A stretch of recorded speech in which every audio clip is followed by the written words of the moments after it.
Mas antes de nós entrar nesse papo, essa conversa com tantos nomes difíceis, o que te levou a entrar justamente nesse nicho?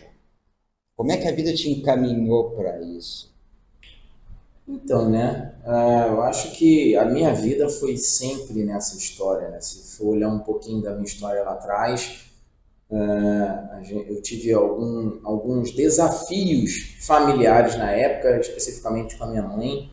Então, já desde muito novo, essa coisa sobre resiliência, sobre emoção. Imagina só, a gente numa família com 3 filhos, eu o mais velho, a minha mãe fica super doente, fica acamada, não faz mais nada, eu tendo 11, 12 anos, e agora faz o quê, né?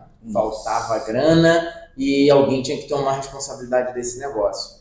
Então, hoje, falar de inteligência emocional, de liderança, tudo isso foi lá atrás para eu entender o que era resiliência, coragem, autorresponsabilidade, né? Fala-se tanto de autorresponsabilidade, e eu tive que ver isso na veia mesmo, como é que era ser autorresponsável por uma casa, limpar, passar, cuidar dos meus irmãos.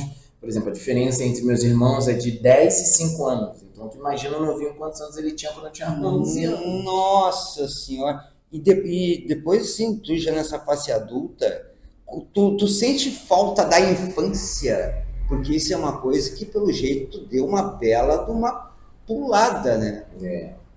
Eu digo que eu até sinto, né? Porque foi muito rápido. A gente tinha momentos, era uma realidade diferente, a gente está falando de década de 80, e os meus pais tinham um pensamento muito de prisão, de fica aqui debaixo da minha asa, a gente não saía muito, a gente não brincava muito. E logo depois, quando eu fui chegar na pré-adolescência, tudo aconteceu. Então, eu brinco às vezes, a minha própria esposa, quando vai falar alguma coisa com os meus filhos, eu esqueci, Márcio não teve infância.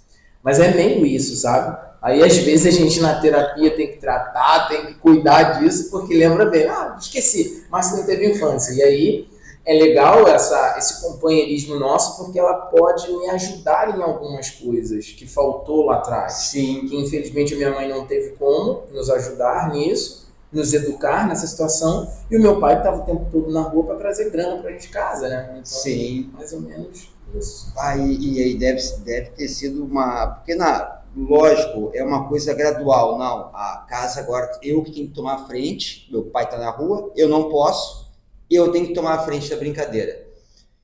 De teus irmãos e tudo mais.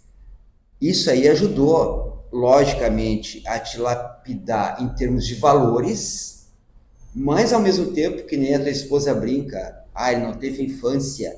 Hoje em dia, como é que tu te sente nesse tipo de dualidade, onde tu te forjou com valores muito fortes, muito novo, e ao mesmo tempo tu não tem como voltar o que é a melhor fase de uma pessoa, normalmente falando, né?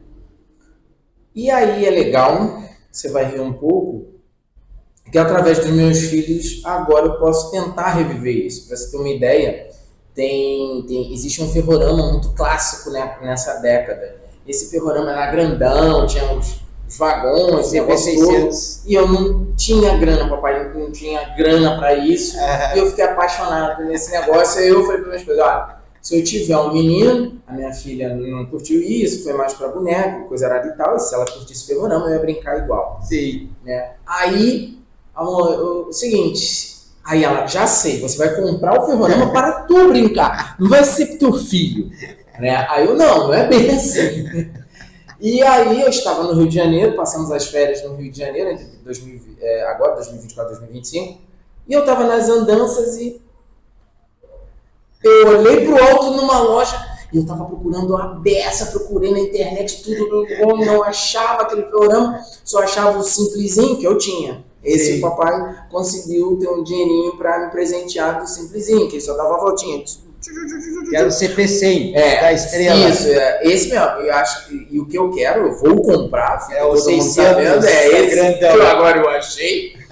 E aí eu falei isso pra minha esposa e pum, ele tava lá. Eu fiz a mulher botar uma escada e lá em cima pegar aquele negócio, gente, eu achei esse negócio.